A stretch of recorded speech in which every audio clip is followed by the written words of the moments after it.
Video 6. Hello, welcome to video 6, the final instalment on this 6-part series on social media.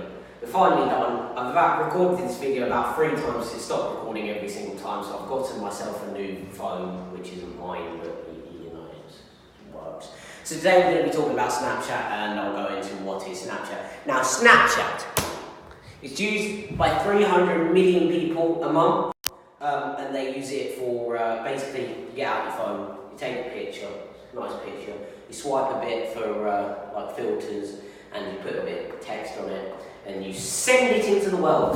Now you can either send it to your whole story, which is basically everyone that follows you. You can send it to an individual person, or you can put it on a private story where you send it to a couple of people, like your mates, or you can put it on a public story, so like the Tottenham story, or like if there's an Arsenal match, put it on the Arsenal stories. It's something like that. So how do you advertise on Snapchat? Well, Snapchat wasn't actually really made for advertising. It didn't have advertising at the forefront, and they're kind of playing catch up with it now. So of course, I don't know where my lanyard's here, so I'll use that as a should be wearing a shoe on me. But anyway, the lanyard, basically you can send it like you do in Instagram or Facebook, and be like, oh look, hashtag sponsored, look at my nice lanyards, the one caveat to that is that it does, your story only lasts for 24 hours. So essentially, if you're advertising, you have to really be on the ball.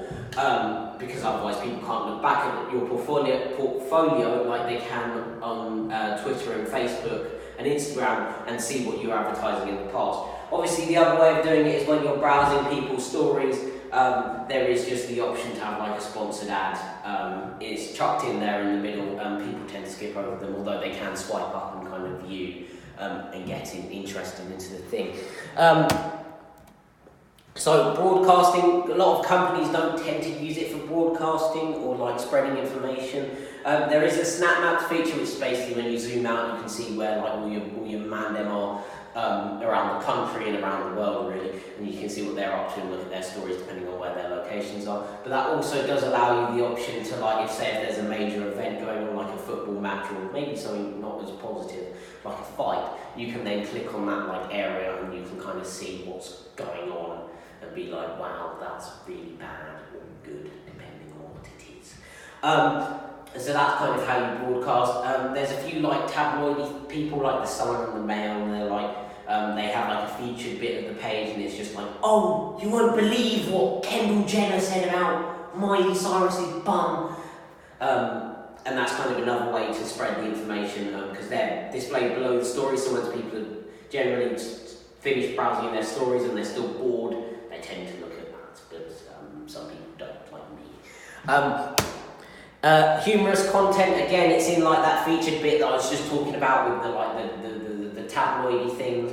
That's kind of where they keep it humorous. I wouldn't necessarily recommend that a company uses Snapchat to begin with, but if they do, then they should kind of tend to avoid humorous content and maybe leave it more of like an advertisement thing. Unless, again, like every single other social media which I have mentioned, you should make sure you have someone who knows their memes and you are not going to get laughed at. Anyway, that's humorous content out of the way. Oh, also, you've got Bitmojis. Bitmojis is essentially like an emoji you can customise to look like yourself, so it can be like me, but it like looks...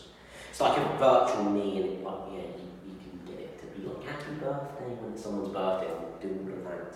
But that's kind of, it's not really humorous, but it's entertaining. Most people that have Snapchat also have a Bitmoji. Replying to things, Snapchat's replying to things is very simple because Snapchat really only has a phone layout. You can't access it on a computer. You can only access Snap Maps and kind of you can't log in or anything. It's very basic. But you have to basically swipe up, type in a little message, and then you send it off to them. Or you can hold it down and then select the people you want to send it to with a little message, and they can all halved it.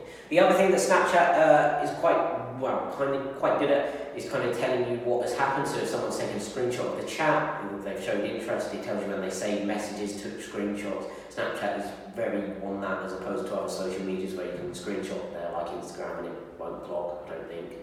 Because I don't screenshot people's Instagrams. Anyway, who uses Snapchat? We're finally nearly done. Well, people that use Snapchat are generally 18 to 24, and it's majority women, which I'm quite surprised at actually, because I know quite a lot of men, including myself, which use social media. So I don't really know, there's a year 12 looking at me. Basically, I don't really know how accurate that is, but Snapchat is, again, it's one of those things where it's not like YouTube where you'll sit down for a long time and look at it, you'll kind of just quickly pull it out of your pocket, reply to a few things, and then put it back in. But anyway, I think that's it. We're finally done. So thank you for watching the 6-part series. Links be up here. Yeah, I've enjoyed it. Make sure you check out the website. I mean, there's not that much on there other than avatars, but you know, it'll probably look quite nice depending on how I've coded it. The year 12's looking at me again. So this is where I'm going to wrap up the video. Thank you all for watching, and goodbye.